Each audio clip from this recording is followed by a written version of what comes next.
Doctor Prabhakaran अय्याश तबीयत का आदमी था। खूबसूरत पत्नी के रहते हुए भी वह अस्पताल की महिला डॉक्टरों और नर्सों पर बुरी नज़र रखता था। एक बार जब दूर के रिश्ते की बहन हेमा नर्स बनकर अस्पताल आई तो उसने उसे भी नहीं छोड़ा। नमस्कार, आदाब। FMD क्राइम कहानी में आपका स्वागत है। चलिए आपको कहानी विस्तार से सुनाते हैं। झारखंड के ज़िला सिंहभूम में एक तहसील है घाटशिला। इस तहसील का उपनगर मऊ भंडार हिंदुस्तान कॉपर लिमिटेड की वजह से प्रसिद्ध है। मऊ भंडार में जहां कॉपर फैक्ट्री है वहां पास में कॉपर कॉलोनी भी है, जो उसमें काम करने वाले वर्कर्स के लिए बनाई गई है। इस कॉलोनी से थोड़ा हटकर मऊ भंडार वर्कर्स हॉस्पिटल भी है, जो स्थानीय लोगों के लिए बनाया गया है। सन 1979 में इस हॉस्पिटल में एक डॉक्टर तैनात था। उसका नाम था प्रभाकरण। उसकी पत्नी डॉक्टर शांति भी उसी अस्पताल में तैनात थी। इस डॉक्टर दंपति को अस्पताल के प्रांगण में ही रहने के लिए बंगला मिला हुआ था। डॉक्टर प्रभाकरण व्यवहार से जितना असभ्य और बदमिजाज था, उसकी पत्नी डॉक्टर शांति उतनी ही सभ्य और शांत स्वभाव की थी। इनके 2 बच्चे थे जो कॉन्वेंट स्कूल में पढ़ते थे। डॉक्टर प्रभाकरण केवल बदमिजाज ही नहीं बल्कि दिल फेंक भी था। वो लगातार अस्पताल की किसी डॉक्टर या नर्स से अपना चक्कर चलाता रहता था, जिस कारण कुछ मुंहफट अफसर कह भी देते थे, भाभी जी डॉक्टर साहब को नकेल डाल कर रखिए। इतनी काबिल और खूबसूरत पत्नी के होते हुए भी पता नहीं किस किस नाले का पानी पीते रहते हैं। डॉक्टर शांति अपमान का घूंट पीने के अलावा कुछ नहीं कर सकती थी। कई बार डॉक्टर प्रभाकरण को अस्पताल की किसी डॉक्टर या नर्स के हाथों अपमानित भी होना पड़ता था। Chief medical officer doctor Purkayastha ने प्रभाकरण को कई बार समझाया भी था। इन्हीं कड़वे मीठे अनुभवों के बीच जैसे तैसे जिंदगी गुजर रही थी। तभी डॉक्टर शांति के जीवन में एक तूफान आया। हेमा, जो कि डॉक्टर प्रभाकरण की दूर की रिश्तेदार थी, उसकी नियुक्ति बतौर nurse Tata main hospital Tatanagar में हुई थी। पूर्व में ये हेमा डॉक्टर प्रभाकरण से शादी के सपने देखा करती थी, लेकिन प्रभाकरण ने हेमा का रिश्ता ठुकराकर डॉक्टर शांति से प्रेम विवाह कर लिया था।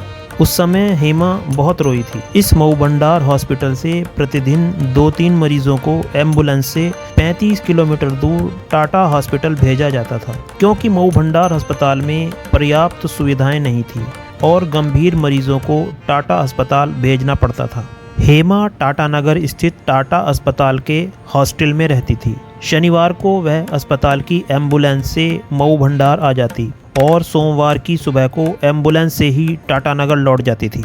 मऊ भंडार में वह डॉक्टर प्रभाकरण के बंगले पर ही रहती थी। डॉक्टर प्रभाकरण तो रंगीन मिजाज आदमी था ही, उसने शांति की गैर मौजूदगी में हेमा से संबंध बना लिए थे। जब भी डॉक्टर शांति घर में नहीं होती थी तो प्रभाकरण और हेमा इसका जमकर लाभ उठाते थे। डॉक्टर शांति को अपने घर में हेमा की मौजूदगी अच्छी नहीं लगती थी, क्योंकि वो अपने पति की फितरत को अच्छी तरह जानती थी। लेकिन क्योंकि हेमा उनके ससुराल पक्ष की थी, इसलिए वो कुछ भी नहीं कर पा रही थी। जब डॉक्टर प्रभाकरण नाइट ड्यूटी पर रहता था तो हेमा को काम सिखाने के बहाने वो अपने साथ रखता था। जब हेमा और प्रभाकरण की कहानियां फैलने लगीं तो डॉक्टर शांति ने हेमा के मऊ भंडार आने पर आपत्ति की, लेकिन प्रभाकरण पर तो हेमा की मादकता का नशा छाया हुआ था। हेमा को लेकर डॉक्टर शांति और डॉक्टर प्रभाकरण के बीच अक्सर झगड़ा और हाथापाई होती थी, जिसकी आवाज़ें सर्वेंट क्वार्टर में रहने वाले नौकर चाकर भी सुनते थे और चटखारे ले लेकर दूसरों को सुनाते थे। ये बात अलग है कि सबको डॉक्टर शांति से सहानुभूति थी। कुछ दिन ऐसे ही गुजरते हैं, फिर एक दिन पता चलता है कि डॉक्टर शांति का ट्रांसफ़र खेतड़ी कॉपर प्रोजेक्ट में हो गया है और महीने भर के अंदर ही डॉक्टर शांति अपने दोनों बच्चों के साथ खेतड़ी चली गई। पता चला था कि इसके पीछे डॉक्टर पुरकायस्थ का हाथ था। ऐसा करके डॉक्टर पुरकायस्थ ने दरअसल डॉक्टर शांति के साथ मानवता दिखाई थी। पत्नी और बच्चों के जाने के बाद प्रभाकरण और भी ज़्यादा धूर्त हो गया था। अब उसे रोकने टोकने वाला कोई नहीं था और अब हेमा ने मऊ भंडार में ही ज़्यादा समय गुजारना शुरू कर दिया था। अब दोनों ने निर्लज्जता की सारी हदें पार कर दी थी। फिर एक दिन वो हॉस्टल छोड़कर डॉक्टर प्रभाकरण के घर में ही रहने आ गई। फिर ये बातें फैलने लगीं कि प्रभाकरण और हेमा केरल जाकर शादी करने वाले हैं और डॉक्टर प्रभाकरण ने डॉक्टर शांति को तलाक का नोटिस भेजा है। इसी बीच एक बात और फैली कि डॉक्टर प्रभाकरण की नज़र अब डॉक्टर शांति की जगह आई डॉक्टर मधु करकेट्टा पर है और डॉक्टर प्रभाकरण डॉक्टर मधु के सौंदर्य का उपासक बन गया है। यह जानकारी मिलते ही हेमा घायल नागिन की तरह फुफकार उठी। फिर आए दिन दोनों के बीच चीखने चिल्लाने की आवाज़ें हॉस्पिटल परिसर में गूंजने लगी। फिर एक दिन पता चलता है कि हेमा केरल चली गई है। उसे केरल के अस्पताल में अच्छी नौकरी मिल गई थी। ये बात प्रभाकरण ने लोगों को खुद बताई थी।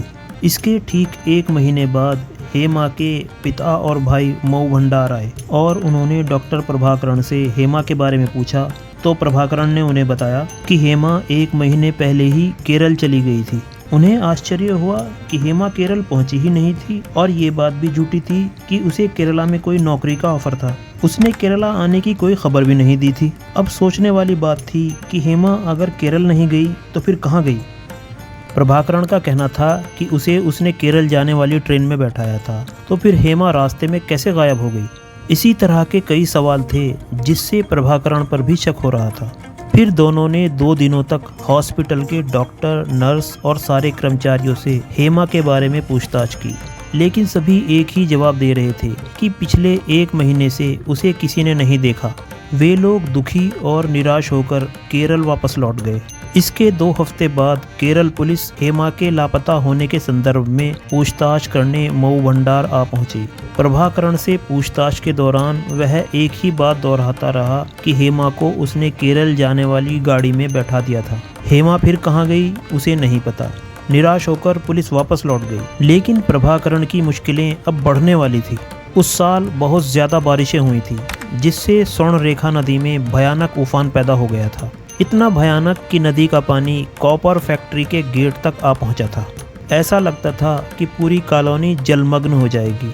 बहुत सारे मरे हुए जानवरों की लाशें बहकर आई थी और कॉलोनी में दुर्गंध पैदा कर दी थी। प्रभाकरण के घर से भी बहुत बदबू आ रही थी। इसी बीच केरला पुलिस फिर से सादे कपड़ों में मऊ भंडार आ पहुंची। पुलिस ने हॉस्पिटल में ही प्रभाकरण को जा घेरा। सब लोगों की मौजूदगी में जब बंगले को तलाशी के लिए खोला गया तो मारे दुर्गंध के लोगों को अपनी नाक ढकनी पड़ी। जिस कमरे से भयानक दुर्गंध आ रही थी उसमें एक टीन का बक्सा रखा हुआ था। पानी उस बक्से से बहकर बाहर आंगन में आकर नाली में मिल रहा था। पुलिस ने जैसे ही बक्से को खोला वहां खड़े लोगों की रूह कांप गई। बक्से में टुकड़ों में कटी हेमा की लाश नमक और एसिड में डुबाकर रखी गई थी। थोड़ा हिलाते ही उसके चेहरे से मांस अलग हो गया। उस भयानक दृश्य को देखने के लिए हजारों की भीड़ जमा हो गई।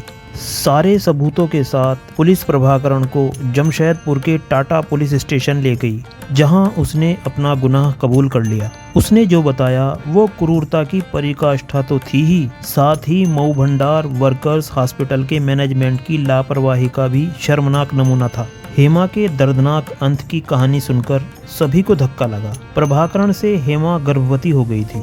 वह प्रभाकरण पर जल्द से जल्द शादी करने का दबाव बना रही थी, जबकि उसकी बातों पर गौर करने की बजाय प्रभाकरण डॉक्टर मधु करकेट्टा के साथ रंगरलियां मना रहा था। एक दिन जब हेमा टाटा अस्पताल से जल्दी घर पहुंची तो घर में प्रभाकरण के साथ डॉक्टर मधु करकट्टा को देखकर वो क्रोध से चिल्लाने लगी।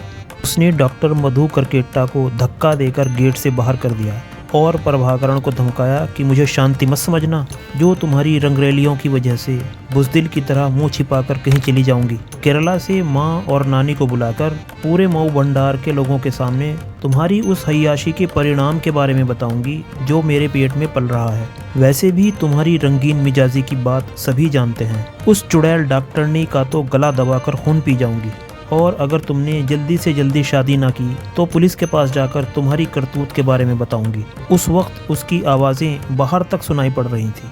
हेमा की धमकियों से प्रभाकरण को बहुत गुस्सा आया। फिर भी हेमा से उसने सॉरी बोलते हुए क्षमा मांग ली और जल्दी ही शादी करने का आश्वासन दिया। इस घटना के 2 हफ्ते बाद ही एक रात उसने हेमा को कोल्ड ड्रिंक में नींद की दवा मिलाकर पिला दी और उसी रात में गला दबाकर मार डाला। इसके बाद उसने ऑपरेशन थिएटर से तेज धार वाले औजार लाकर हेमा की लाश के टुकड़े किए और एक टिन के बक्से में रखकर नमक और एसिड डाल दिया। इस काम में डॉक्टर मधु करकेट्टा ने उसका साथ दिया। प्रभाकरण अगर चाहता तो हेमा की लाश के टुकड़ों को वो नदी में बहा सकता था जो उसके बंगले से महज 100 कदम की दूरी पर थी। लेकिन घर में इतने दुस्साहसी काम को अंजाम देने वाला प्रभाकरण ऐसा करने की हिम्मत नहीं जुटा सका। शायद प्रभाकरण इन टुकड़ों को फेंकने के लिए उचित समय का इंतजार कर रहा था। अपने बंगले में वो कभी कभार ही जाता था। ज़्यादा समय वो हॉस्पिटल में ही गुजारता था, वहीं की कैंटीन में खाता पीता था। इस बात की किसी को उम्मीद भी नहीं थी कि घर के अंदर लाश के टुकड़े सड़ रहे होंगे। पुलिस ने हेमा के पिता और भाई को टाटानगर बुलाया और पूरी घटना से अवगत कराते हुए लाश के टुकड़े सौंप दिए। रोते बिलखते पिता और भाई ने केरल समाज के अनुसार हेमा की अंत्येष्टि टाटानगर में ही कर दी। इस प्रकार हेमा को रिश्तों की बेवफाई की कीमत अपनी जान देकर चुकानी पड़ी। सच ही कहा गया है कि स्त्रियां ही स्त्रियों की दुश्मन होती हैं। शांति और उसके बच्चों का अधिकार छीनने की कीमत हेमा को अपनी जान देकर चुकानी पड़ी थी। पुलिस की कस्टडी में प्रभाकरण को केरल ले जाया गया। वहां उसे उम्र कैद की सज़ा सुनाई गई। दोस्तों, आपके इस कहानी पर क्या विचार हैं? आप अपने विचार कमेंट बॉक्स में ज़रूर लिखें। कहानी अगर पसंद आई हो तो लाइक करें, शेयर करें और चैनल को सब्सक्राइब ज़रूर कर लें। फिर मिलेंगे एक और सच्ची क्राइम कहानी के साथ। तब तक बाय बाय, जय हिंद।